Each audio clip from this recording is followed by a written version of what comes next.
నీ మనసుని దేవుడు చూస్తున్నాడు జ్ఞాపకం చేసుకో.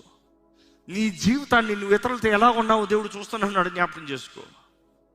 దేవుడు నిన్ను చూస్తున్నానన్నప్పుడు దేవునికి తగినట్టుగా నీవు బ్రతకగలిగితే హెచ్చించే హస్తం ఆయనండి. నీ అవసరతలన్నీ తీర్చువాడు ఆయన. ఈరోజు మనుషులు కృతజ్ఞత లేకుండా పోవచ్చు. కొంతమంది అంటారు ఎంత చేసినా కృతజ్ఞత లేదు. ఎవరికీ కృతజ్ఞత ఉండదు దేవుని ఆత్మకార్యం జరగకపోతే. దేవుని ఆత్మకార్యం జరుగుతున్న మనుషుడికి థ్యాంక్ యూ అన్న మాట వస్తుంది, కృతజ్ఞత. లేకపోతే మనుషుడు ఎప్పుడు చూసినా నాకు చెయ్యి, నాకు చెయ్యి, నాకు చెయ్యి, నాకు చెయ్యి, స్వార్థ మనుషుడు. కానీ ఈరోజు మనుషుడు ఏమనుకుంటున్నాడు కాదు, దేవుడు చూస్తున్నాడు.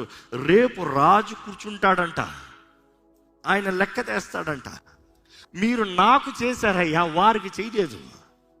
మేము ఎవరికైనా సాయం చేస్తాం, అందుకని వారి పేరు కాదు మాకు కావాల్సింది, ఎవరి నామంలో చేస్తున్నాము, ఎవరిని బట్టి చేస్తున్నాము, ఎవరిని ప్రేమిస్తున్నాము కాబట్టి చేస్తున్నాము.